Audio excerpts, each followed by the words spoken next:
Hello, welcome to Oxford Heirlooms. Today I'm getting ready to smock. I've got everything pleated.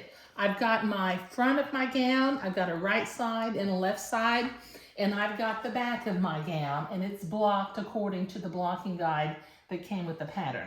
The other thing I pleated the Swiss insertion that's going to be my pretty little collar for the gown. Now, I did not have a blocking guide for this, but what I did have was I've got the pattern piece that's the bias neck facing. Now, this only reaches to the folds in the front of the garment where you create the placket. So on the edge of my Swiss insertion, before I pleated it, I made a mark where the fold line was going to be. And then I made a line where the smocking was supposed to start. So I've got room for my top button, and I blocked this to where the neck facing is the same size between the fold marks on the pattern. So that's ready to smock. Now, I think I mentioned in the last video that I was going to use the smocking design that was in the Wendy Schoen Bèbé pattern, but I've changed my mind. I looked through my smocking plates, and I found this plate by Ellen McCarn. I'll just say Ellen McCarn is one of my favorite designers because she does a lot of English floral geometric smocking.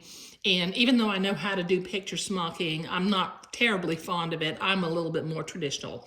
But I'm going to use Design 2. This particular smocking plate is called Annalise. It is not out of print, so it's readily available at most specialty stores, or you can mail order it. Now, you can see in the Annalise, it's pink and green. But since I've got lavender and green embroidery on my collar, I'm going to do my smocking in white. This is just DMC. It doesn't have a color number, it just says blanc. And I smock with a number 5 embroidery needle.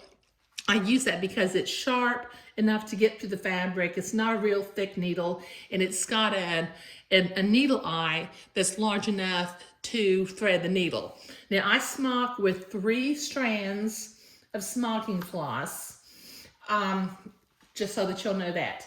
Okay, so now I've got quite a bit of smocking to do. I'll show it to you once I get that finished. And maybe someday I'll do a video on how to smock, but not today.